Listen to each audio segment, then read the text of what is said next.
And welcome to the Channel 1 Newsroom, live from our studios at number 5 Oula Hansen Lane at Tesano. I am Inusafo. Coming up. Frustrated motorists begin the use of Kaswa-Budumburam N1 highway despite it not being completed. Contractor on passengers and any drivers no on internet the way I only any option the drivers now the pimpian blocks now that or the sequence ma do omodi muja show there e dey fa ho ye na e dey force e bia na e was encourage me for no ko sisi ho no ma na etumi fa ho no mu ye hanom no but I said drivers for mun care.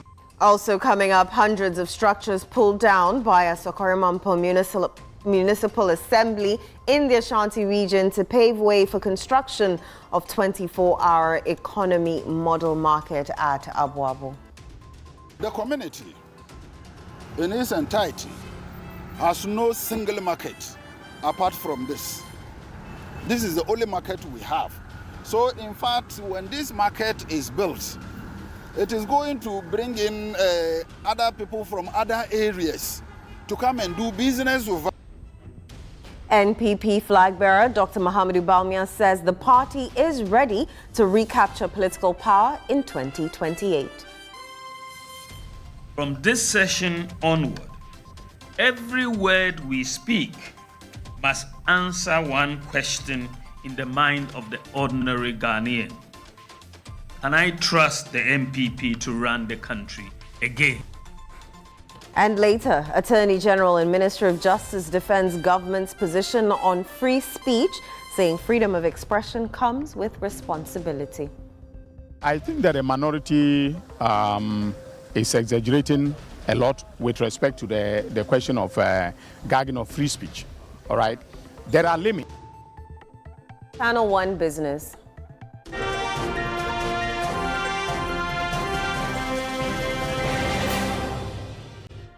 Bank of Ghana maintains monetary policy rate at 14%.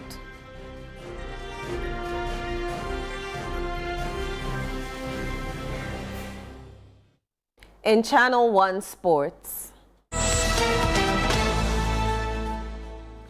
National Sports Authority announces plans to begin renovation works at Azuma Nelson Sports Complex.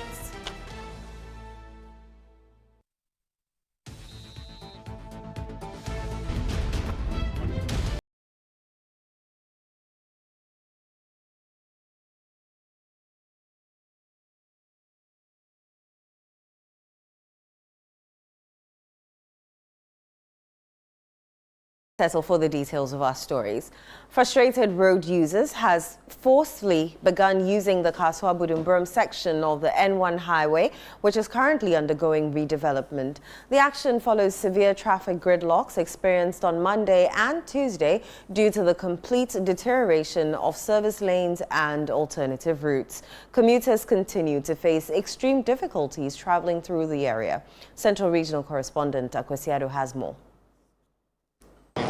Monday and Tuesday became very terrible days for commuters plying the Kaswa-Winneba Road. Commuters spent several hours in between Kaswa and Budumburam, where massive construction is underway. This forced some drivers to forcibly open the Kaswa-Budumburam section of the highway and have begun using it. We are here to assess the situation and find out whether some comfort has been attained by doing that. Monday, Tuesday, because of insurance, contractor on passengers and any drivers no on internet the way I only any option the drivers now the pimpian blocks now that or the sequence ma do omodi muja show there e dey fa ho Ye na e dey force e bia na e was encourage me for no ko sisi ho no ma na etumi fa ho no mu ye hanom no but I said drivers for mun care about the situation no. This is the current situation a few kilometers approaching Budumburam. Just as you can see in your shot, there's still slow pace of traffic and commuters are spending a couple of minutes in traffic. Let's speak to some drivers and find out how the situation is affecting them. Traffic on go safety estate junction eba camp no do mo be out now still you find difficult. Say na nsuo no to de enye kra Oh, Honomono, in fact, cars say Hokramin Chantropra, they're almost getting to 30 plus. It's 10:30 a.m. and there's still quite a number of people, possibly workers, who are still struggling to find vehicles to their various destinations. Even though some passengers have praised the contractor for the wonderful job being executed, they still believe coordination of the project has been very poor. I've been here past 45 minutes, right? I couldn't get a car to Kaswa. What are you going to do in Kaswa? Work? I'm going to work over there. And how is it likely to affect you? It's almost 11. So this is my main problem. It's me now no probably 6. Every time I 9, no nya car kola. E kwano say na e tipo kwana say. Ya brepa. Obi wa adwuma enti otimi be gina asa onya car no asa kofi. First no na yenya car but say dey say dey kwana yen to na ma yenya car. Mutimi gina how many minutes? We ba akra ya 2 hours. The falling of tracks on this stretch since the beginning of the road construction works has become very common, just like this one. And this week, this is about the 3rd time a track has fallen on this side here at Bigapole in Budumburam. It is now that the contractor is trying to improve on the surface of the road to allow traffic to access the area smoothly. Budumburam also no, unso uduru baby amaya bridge na. Kawo kabi beto obese last 2 weeks so say 1 week ni. Enne ya enu aya no mulodu car ni we. Onso move na car na out of form. Okotene ne ho abese akọ we alibo. Onso out of form. Enu ase kura ye kwa sampa e kade kamto form. Binase ya trailer bi ebuesi crate ewo ye chian mo say traffic ejina kwan mu okwa entumi nko. This is the nature of some of the alternative routes available to road users, and it is in a very terrible situation. Vehicles get stuck on a regular basis. Some road users have been sharing their experiences with Channel 1 News. Mark a half for how many minutes? Oh, where 1 hour. You do wanna air no mercy. Kabia say what quite so. Into young fanny say I know a baby boy. I say one and yes, sir. You be traffic ni watch it. And I differ. It's you do no anchor. Ne kaba could be so bad. Or no and cheer my and on no banis into banis and a chain see our banos any idea car. Prison down hand but your mother take one idea every day Jimmy Kura. The Hanus were a second tat and dear Buana say Bebu Amran mine. No one really pound. In a recent visit, President John Dramani Mahama urged the contractor to expedite work and open the main concourse to traffic. That timeline has not been met. It's a don't want to win there and to my check Accra. Inside the Pomunya. Though officials of the construction firm NAC Fremont have been spoken officially to Channel 1 News, we are reliably informed that the main road may be blocked again when surface dressing of the service lanes is complete. The struggle, however, continues, and road users calling for remedial measures to be taken. For the Channel 1 Newsroom, I am Akwesi Ado, Buduburam, Central Region. Still on roads, motorists and passengers who use the Accra-Tema motorway are urging contractors to expedite work on the project. According to them, the current state of the road under construction is affecting smooth movement along the stretch. Channel 1 News' Philip Nilate reports. With the onset of the rains, motorists who use the Accra-Tema motorway are complaining about the worsening nature of the road. Some even say that work has stalled on the project, among other complaints they are making. Yeah, this again is a shop no be intentem because some yan intem we ma you know say so your cost be from you make of 50 January to this time but ties more than 10 ties would me to mostly to home use ties uto you are 1 month kwenu na that I say on my pressure and gun microphone so no man in tema na accident be break kwanu so be bia ade ba kon say won say block divert no mo ya abi fan kwan so da ye nu no fini je Mali Togo bi nu kwan so but on say mo nam sa spirit sa wodu be bia divert kwanu e bia wo ye Ghana ni na wo ya high wo dia wo fa kwan so no wo break no spin no do about And I say, when him say, "How break and how nye," the way any baba no hono, Arabe was say, "Okay, I know about to action." Oh yes, oh baby, to me see that I know some motor be Nije kaba. Okumo mi enu nyina. Watch because kwan enye ntino. Ntino me sada me yem na me bon me penfo che o say, "Omo ye kwan na man." Oh, more the time I use it. Yeah, always all the time. What do you have to say about the nature of the road or how the project is going on the road so far? Okay, as in the nature of the road, okay, they are now constructing it, and then it's taking quite long, and it's a big worry for us. So we are looking forward for them to do something about it for us quickly. Meanwhile, the contractors on the projects have indicated that work hasn't stalled. According to the chief resident engineer, Kwabena Bimpon, the contractors have been able to reach 46% of the project. Work has not stalled on the project. You might have seen that when we started about a year ago, we were doing a lot of earthworks. And of course, during earthworks, you see a lot of trucks moving on suitable material, bringing in rock, bringing in filling material. But as of today, we have done probably about 95% of the earthworks, and we are starting we'll be starting the pavement works very soon.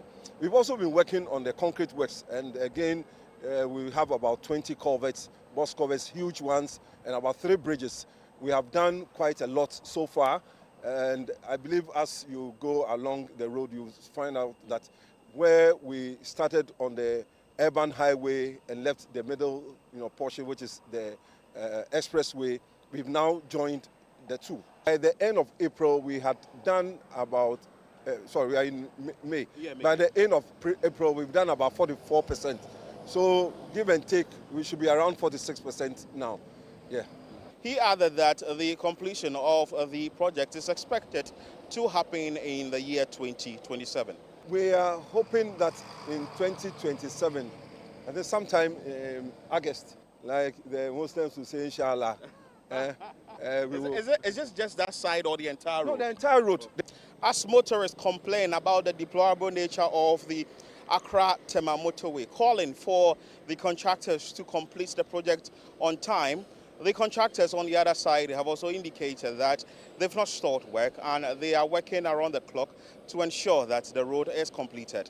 Reporting for Channel 1 News, I am Philip Ni Latte.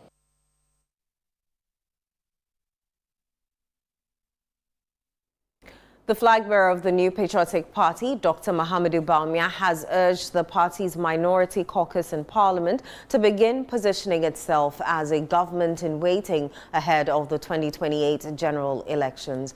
Addressing minority members of Parliament during a pre-Parliament meeting in Accra ahead of the resumption of the second meeting of the second session of the 9th Parliament, Dr. Bawumia said the period of post-election reflection following the NPP's 2024 defeat was over. According to the former vice president, the party must now focus on rebuilding public confidence and projecting itself as a credible alternative government. Dr. Bawumia told the caucus that the conduct of NPP MPs, both in Parliament and in their constituencies, would shape public perception about the party's readiness to return to power. He stressed that every parliamentary debate, public engagement and statement by the minority should reassure Ghanaians that the NPP remains capable of governing the country effectively. We have finished the period of introspection.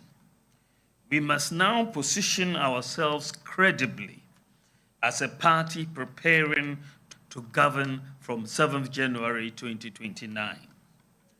From this session onward, every word we speak must answer one question in the mind of the ordinary Ghanaian. Can I trust the NPP to run the country again? Dr. Bawumia also cautioned against complacency and internal division, insisting that unity within the caucus will be critical to the party's rebuilding efforts. The NPP flag bearer expressed confidence in the minority caucus, describing it as central to ensuring accountability and scrutinizing government policies. We must hold the government to account for its promises and claims. The NDC made many claims while in opposition. There were things they complained about, and there were things they promised. We must be clinical in holding them to account on all these. We cannot wait for them to bring government business before we hold them accountable. Through questions, statements, and motions, we need to bring business from our side that holds the NDC accountable for its past claims. And this must be persistent. To this end, my office is preparing schedules of various claims. I want us to work with our allies and well-meaning Ghanaians, whether CSOs or the media, to raise and amplify these issues week by week. Parliament is set to commence the second meeting or the second session of the 9th Parliament on Thursday at 10 a.m. following recess on March 27 ahead of the Easter festivities. The upcoming sitting is expected to feature major national issues, including the presentation of the 2026 mid-year budget review by Finance Minister Dr. Kasiel Atuforsen, as well as possible consideration of the Human Sexual Rights and Family Values Bill 2025, commonly referred to as the Anti-LGBTQ Bill. Joining us via Zoom is the Executive Director of the Africa Center for Parliamentary Affairs, Dr. Rashid Rahman, to take a sneak peek into the next session. Dr. Rahman, good evening and you're welcome to the Channel One Newsroom. Good evening. Dr. Rahman, with the House set to begin the second meeting tomorrow, what key lessons from the first session should shape how Parliament conducts its affairs going forward? So thank you very much for having me. At our center, I think today released a kind of a monitoring report that we did of the first meeting of the second session. I think some of the key highlights include, among many others, the issue of absenteeism, which seemed to have characterized the first meeting, as well as previous meetings of our Parliament. We also, in that report, looked at some of the bad moments, I think, in the first meeting.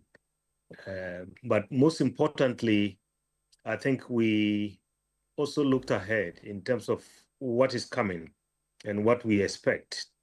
You already touched on one of them. I think the key thing is what many Ghanaians are looking forward to seeing how this next meeting deals with is the anti-LGBTQ bill.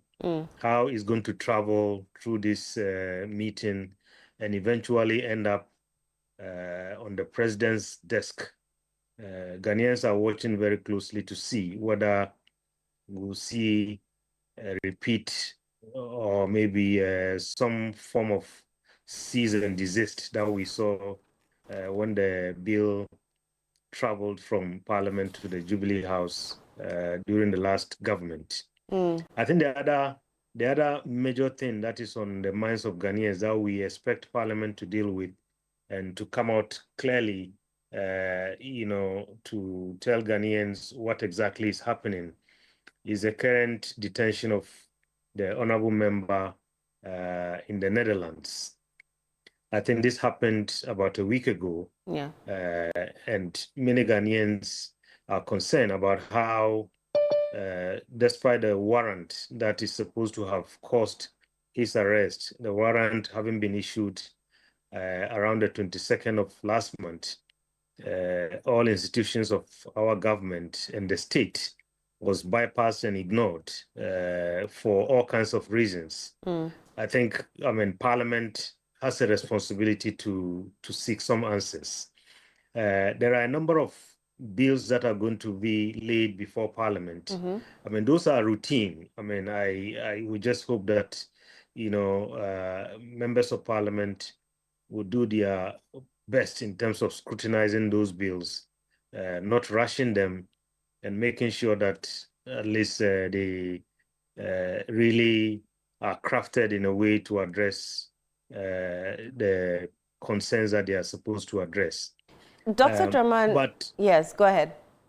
Yes, I think one key kind of issue that, Parliament, our government, and the entire state apparatus has failed Ghanaians, I think, is this issue of galamsey. We cannot take our eyes off this issue. Right. It's an existential issue, and if we are not careful, we are all going to be consumed by the devastating kind of outcomes that are already engulfing all of us. So again, like I called on Parliament the last time before the first meeting, I'm still calling on Parliament. I think that's the body that we elected as Ghanaians, right, to solve our problems. And there's no one problem that is of major concern in this country at the moment than galamsey. I mean, if that matter is not dealt with, I guess we might as well say government has failed and Parliament has failed. Dr. Draman, with the mention of the anti-LGBTQ being laid before the House again, in your view, how should Parliament approach discussions on that particular bill and, to make it more inclusive and progressive while balancing diverse views? Well, I think the issue is this. I mean, this is an issue that divides our nation. This is an issue that is evokes a lot of emotions. Our appeal to Parliament is to make sure that, however this bill is handled, the rights of all Ghanaians are protected. If this is a law that we want as a country, of course, Parliament has that sovereign right to pass that bill into law. But I think, it should not infringe on the rights of any of our citizens. So those kind of provisions, I believe Parliament must keep an eye on those provisions to ensure that people are made to abide by the law, but at the same time, their rights are being protected. Absenteeism continues to be a persistent challenge in Parliament. What practical steps would you advise leadership to adopt to improve the attendance and participation of MPs? I think one of the things that, from a kind of procedure and maybe internal organization, perspective, one of the things that Parliament can do, and this is to the leadership, is to make sure that there are no conflicts between committee meetings and plenary, because oftentimes I think members attend committee meetings whilst the plenary is taking place, and that accounts sometimes to the empty chamber that we usually see on our screens. But I think beyond that, there is also the issue of maybe some members of Parliament just flouting the rules that guide their work in the standing orders. When we did our monitoring report, I think both parties are guilty. If you take the NDC, I think the level of absenteeism was hovering around 80-something% during the last meeting. I think they are just a little bit worse than the NDC, the MPP. And even the independent members, I think they are hovering around 70% in terms of levels of absenteeism. And let me emphasize that this is not just a problem of this 9th Parliament. In the 8th Parliament, we've seen that. In the 7th Parliament, we've seen that. in the 6th Parliament, and then if you even go back to the 5th Parliament during the time of Right Honorable Bamford Addo. I think we have gotten to a point where really, I mean, the Right Honorable Speaker will need to crack the whip. I mean, if examples are not made of those who flout the rules, if there is no consequence for people's behavior, I think we are going to continue to see this. So the standing orders is very clear in terms of what Parliament needs to do. And I mean, we are yet to see an instance where the dictates of the standing orders have been truly applied. So perhaps we have gotten to that point, and that point is now. Dr. Rashid Rahman, always a pleasure speaking to you. Thank you so much. Thank you for having me. Let's move on to some of the stories now. The Attorney General and Minister for Justice, Dr. Dominic Ayine, has dismissed claims by the Minority Caucus that the Mahama government is gagging free speech, describing the allegations as exaggerated. Speaking to journalists after appearing before the Public Accounts Committee, Dr. Ayine argued that while freedom of expression is guaranteed, it is not absolute under the Constitution. Channel One News' Ni Ayikwe Okan reports. The Minority Caucus has petitioned the diplomatic community and international partners to publicly reaffirm the importance of freedom of expression, judicial independence, and political tolerance in Ghana's democracy. This follows the arrest of some NPP activists and the remand of the Bono Regional Chairman of the NPP, Kwame Bafo, popularly known as Abronya. These arrests have been described as intimidation and suppression of free speech. In an interaction with journalists after appearing before the Public Accounts Committee of Parliament, the Attorney General and the Minister for Justice, Dr. Dominic Ayine, responded to these allegations. I think that the minority is exaggerating a lot with respect to the question of gagging of free speech. All right, there are limits. If you look at the Constitution, Chapter 5 of the Constitution deals with the fundamental human rights and freedoms. Look at Article 21, which guarantees the fundamental, a right to free speech, to the right to demonstrate, and then the general freedoms of Ghanaians. But there are limits, all right?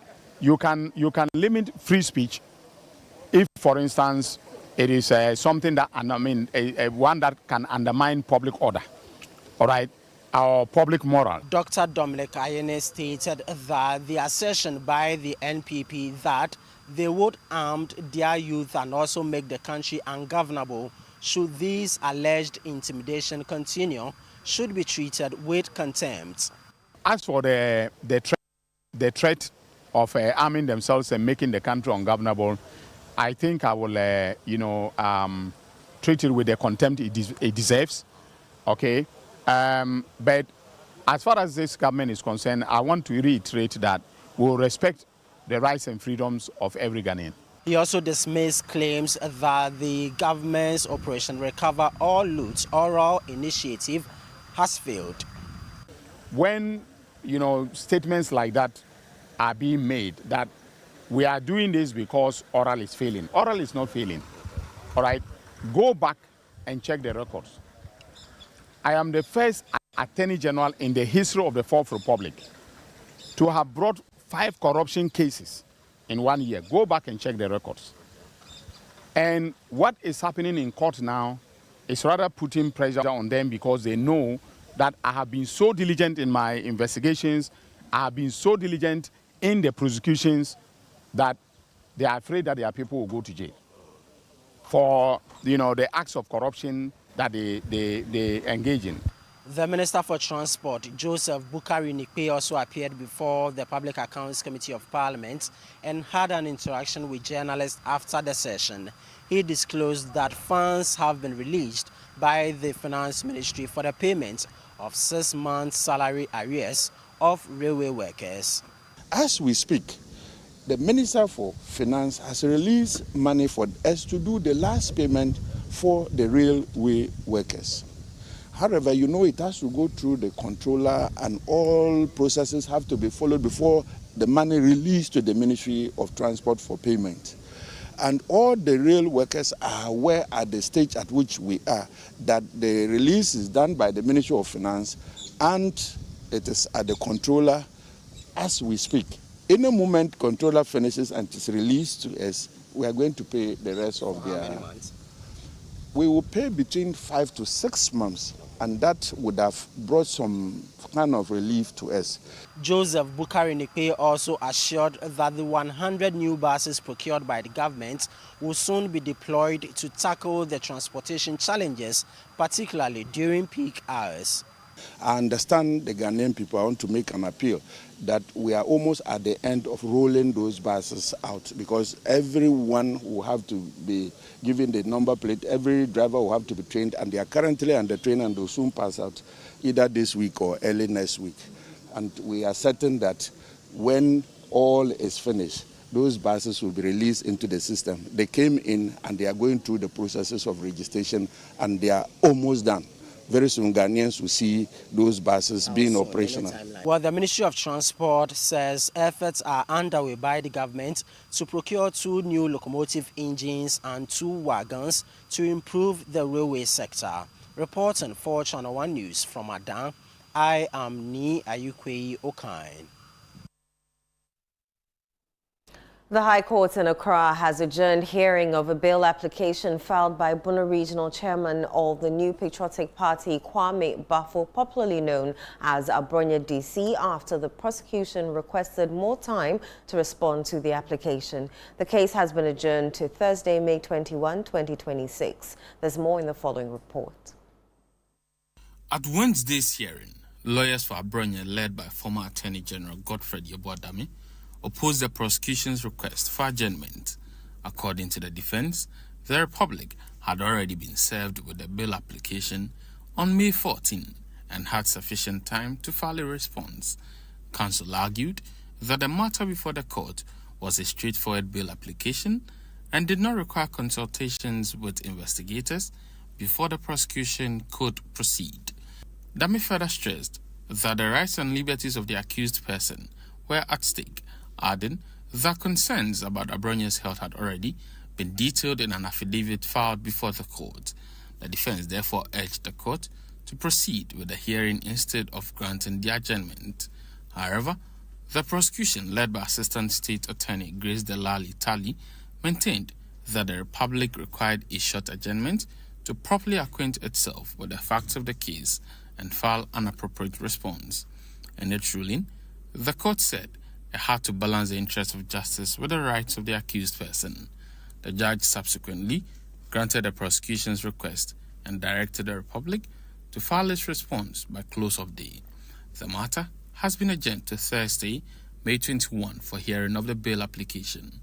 Meanwhile, General Secretary of the New Patriotic Party, Justin Frimpong-Kodua, raised concerns over the health condition of Abronya DC following what he described as a failure of the state to produce him in court. But after she took the short break and our counsel made the argument, she said that she has listened to both the Republic and the counsel for the accused and has adjourned the case to tomorrow. So tomorrow we shall be back to the court, and whatever decision that will be given, we shall address you accordingly. Thank you very much. What's the expectation for tomorrow? Well, as I said, that's been adjourned to tomorrow.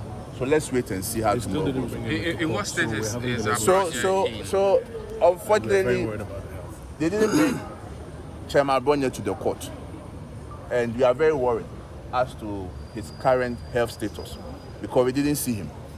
So it's something that I wanted to be on record, that we came to the court, we didn't see our chairman at the court today. So let's see how tomorrow goes.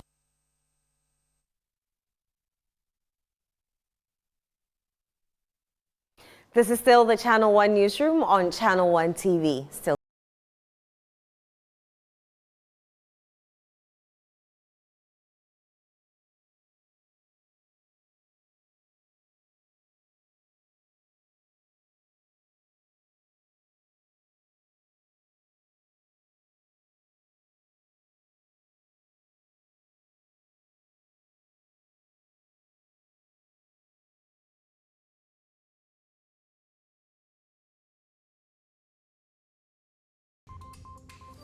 The best part of going home is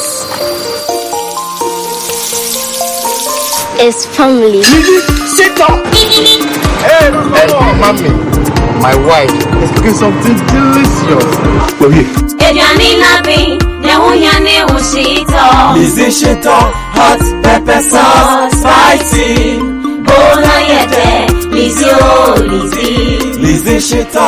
Lizzie Shito, the Shito is Shito. Lizzie Shito, over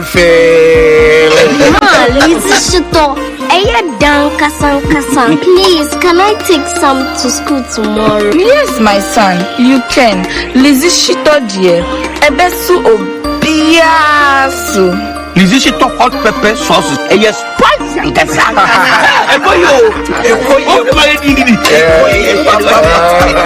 Lizzie Shito hot pepper sauce, spicy. For bulk purchase, kindly contact 050-168-3344 or 050-155-0998. This advert is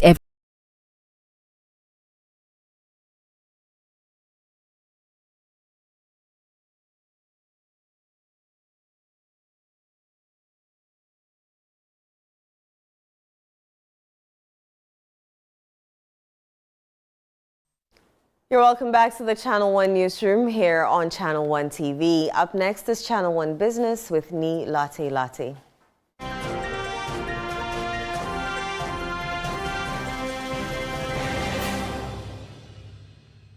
CNR Business is brought to you by EcoBank.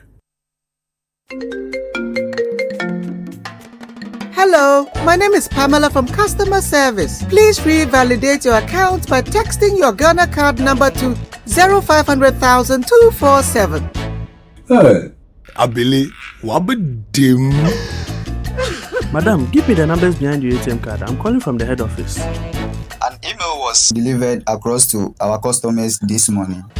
Confirm if this is your bank account 100,100,100. Thanks for sending your bank card details. Send the OTP now to avoid cancellation. EcoBank will never call, email, send an SMS asking for your PIN, OTP, bank card, or Ghana card details. Don't get played.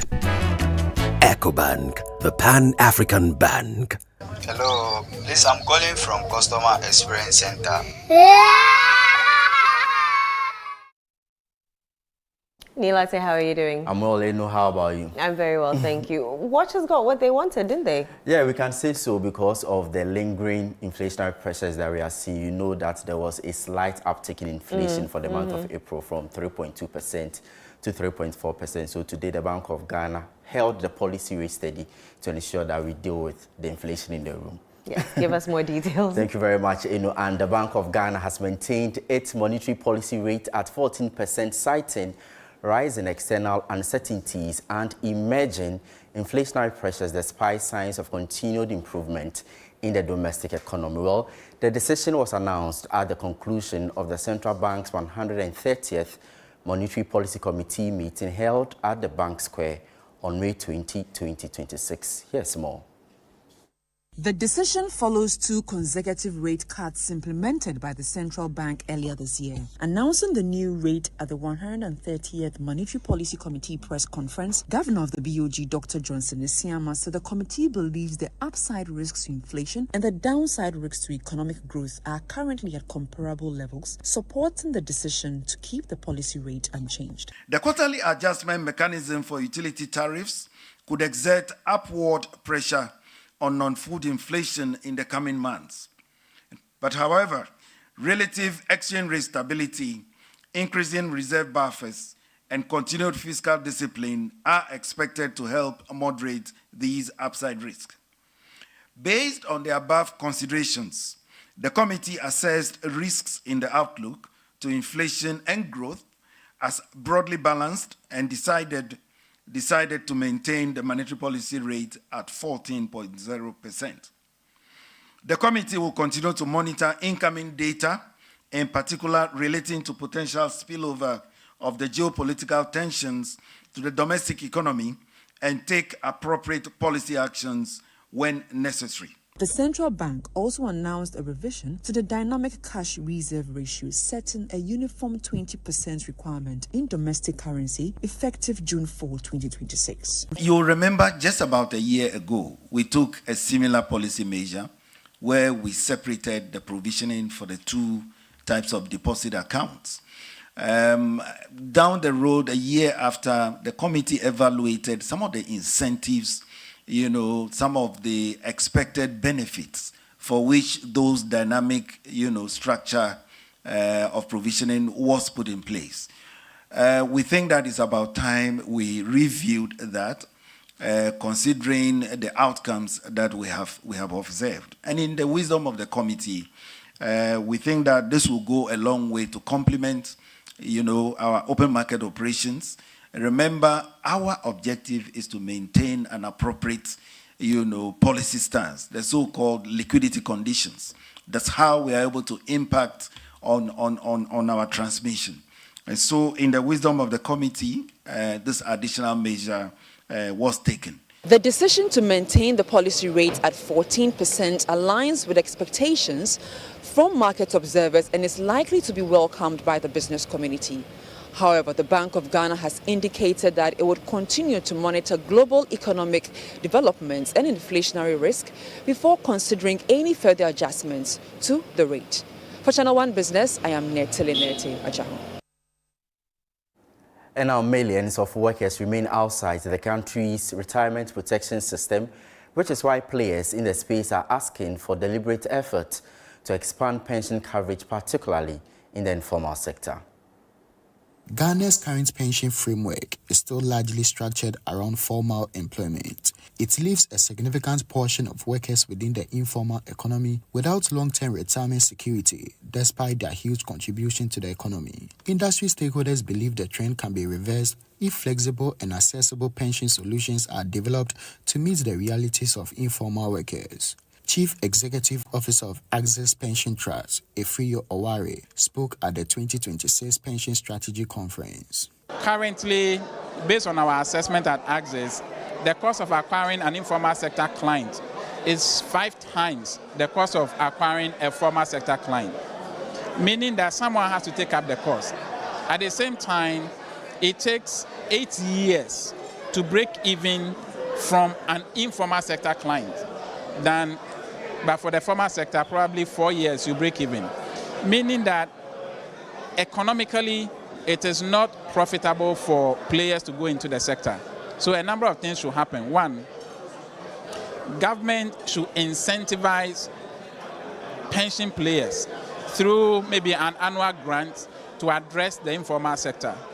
And secondly, to make the informal sector, to make contributions or to make pensions attractive to informal sector players, we are also recommending that there should be matching contributions. On his part, Presidential Advisor on Government's 24-hour economy program, Guzitano, is encouraging pension industry players to explore investment opportunities emerging under government's flagship economic initiative. The pension industry needs long-duration assets with predictable cash flows, modest correlation to Government of Ghana sovereign risk, and a defensible inflation hedge. Real assets, not just paper claims on the Treasury. What does 24-hour economy need? The 24-hour economy program needs patient, domestic institutional capital to sit alongside private equity, development finance, and commercial debt to build the productive base of this economy. Let's now bring you an update on crude oil prices and how the local currency is also performing on the interbank market.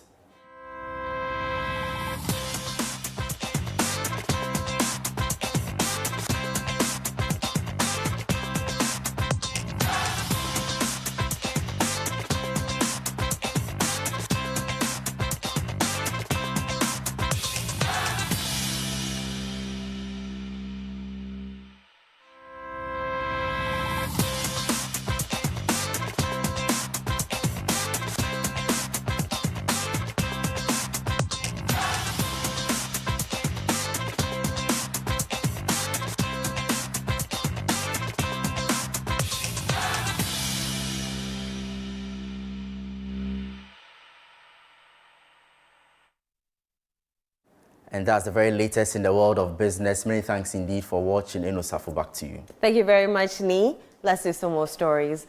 Hundreds of structures have been pulled down by the Accra-Tema Municipal Assembly in the Ashanti region to pave way for the construction of the 24-hour economy model market at Abuabo. The Mampo Municipal Assembly says it is experiencing a smooth takeoff of the project following a peaceful and successful demolition exercise. Channel 1 News' Middle Belt Bureau Chief Hafiz Tijani reports. The location of the Abuabo market makes it ideal and strategic for the government's flagship 24-hour economy initiative. Contractors have taken possession of the site after months of engagement with traders, property owners, and other stakeholders. Leadership of the traders has been at the center of the engagements, ensuring members comply with the process. The community in its entirety has no single market apart from this. This is the only market we have. So in fact, when this market is built, it is going to bring in other people from other areas to come and do business with us. So by that, the community will expand. And I will not be surprised if some of our old houses are demolished and new ones erected, just like Alaba.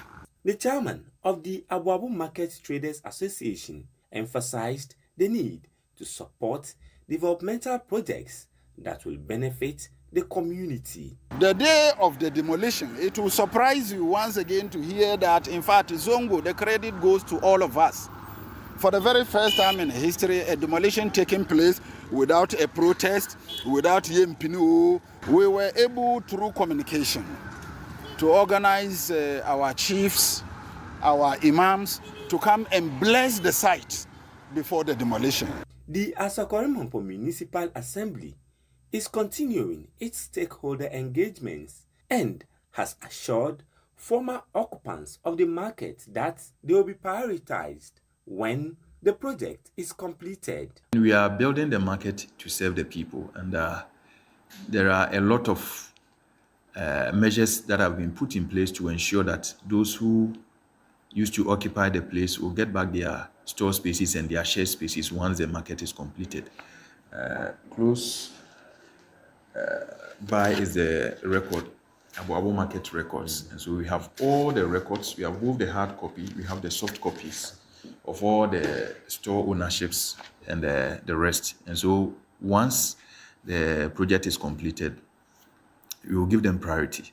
Both the leadership of the traders and the assembly are urging inhabitants of the municipality to support the project. We are thankful to them first and foremost for, ensuring that they give us their buy-in. And so we ask them to rally around the project, like I said early on, and we are quite hopeful that we'll be able to complete it on schedule so that we allocate the spaces to them to go about their normal trading activity. Hafiz Tijani, Channel 1 News, Abuabo, Accra-Tema Municipality, Ashanti Region. Let's head up north, where a multi-purpose garment factory there is attracting international attention for its role in youth employment and industrial development. A high-level delegation from the United Kingdom's Royal College of Defence Studies has visited the facility to assess economic opportunities in northern Ghana. Northern Bureau Chief Shawana Yusuf has more. North Shore Apparel, the first of its kind in the northern region, currently employs about 2,000 people. The company is expected to create more jobs when it begins full-scale production, helping to reduce youth unemployment in the country. A member of the UK delegation, Max Price, described the job opportunities being created for young people as impressive. We've seen a future for Ghana and a future for employment in the north. It's fantastic to see such a scale of ambition, and it's brilliant to see the partnership in action. The Chief Executive Officer of the Ghana Exim Bank, Sylvester Mensah, said he is satisfied with the company's level of inclusiveness, noting that young people from different backgrounds have been employed. We look for projects that have significant impact on the community, on the environment, and that is where we focus. Essentially, North Shore is better placed than many others within this community to generate employment. And this particular factory or business does not only generate employment, it's also potentially going to generate significant foreign exchange. The CEO of North Shore Apparel, Alhaji Mohammed Nuruddin, praised the professionalism of the workforce and described the visit as successful and encouraging. And we believe that the visit has been mutually beneficial to all of us. And it goes to affirm what we say all the time, that when you do the right things, good peoples would begins to take note of it, and it would go a long way to help all of us. So all what we're seeking to do here is to create opportunities for the young people who are here and to connect the country to the global supply chain so that we can collectively get the country working. The North Shore Apparel is anticipated to create more jobs for the teeming unemployed youth in northern Ghana. For Channel 1 News, I am Shawana Yusuf reporting from Savulugu at the North Shore Apparel Company in the northern region. You're watching the Channel 1 Newsroom on Channel 1 TV with me, Inu Safo. Still to come.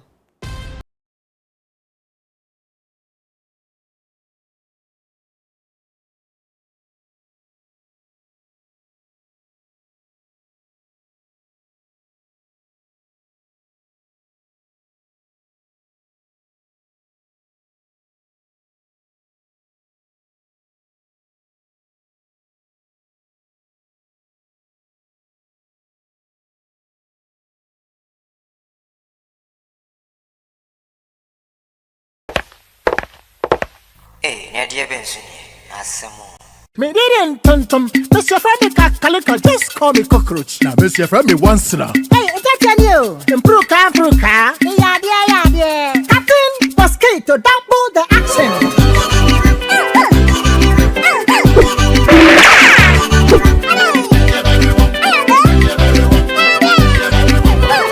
Me did it, Sasso spray. Mr. Friend is Sasso quell. Yeah, go to my Sasso.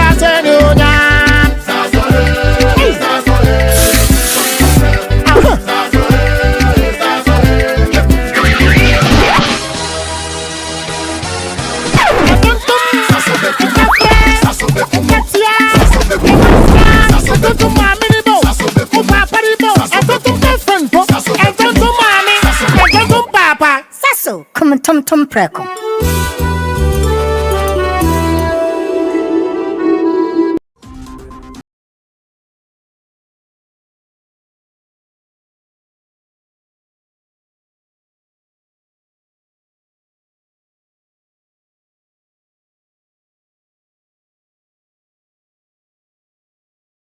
Up next is Channel 1 Sports with Bernard Abekuatri.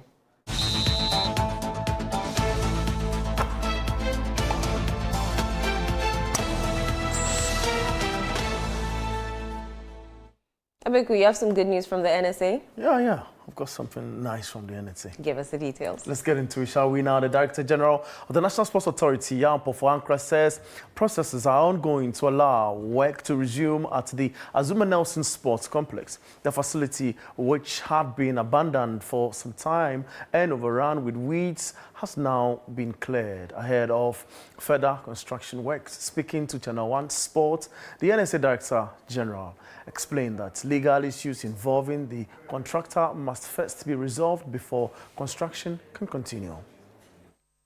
Well, the last time we went to clear there, the conversation began to facilitate and process the work being done.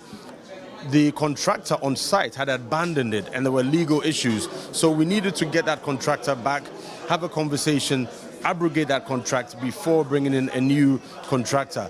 Unfortunately, the NSA was not part of the conversation when this contractor came on site to build the facility, which was not, part of the field itself. So, yeah, Muftar, it is illegal. We need to make sure we do the right thing. It's very frustrating, but we don't have a choice. We cannot have shortcuts. But the conversation is ongoing, and I'm sure in due course we will have, the right things done very soon. Away from there, Southampton FC is appealing its expulsion from the Championship playoff final after the club described the punishment as manifestly disproportionate or compared to previous sanctions in English football history. The South Coast club admitted to repeatedly spying on opponents during the season, including on Middlesbrough FC ahead of their playoff semi-finals. A result, the English Football League removed Southampton from Saturday's playoff final against Hull City AFC, where promotion to the Premier League was at stake. The AFL instead awarded Middlesbrough a place in the final at Wembley Stadium in a match widely regarded as the richest one-off game in football because of the financial reward attached to Premier League promotion.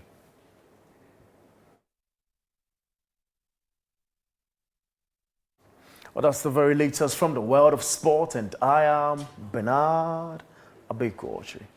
That's your sports I know. Thank you very much, Abeku, and that's how we wrap up today's bulletin. I am Inu Safu. Many thanks for watching.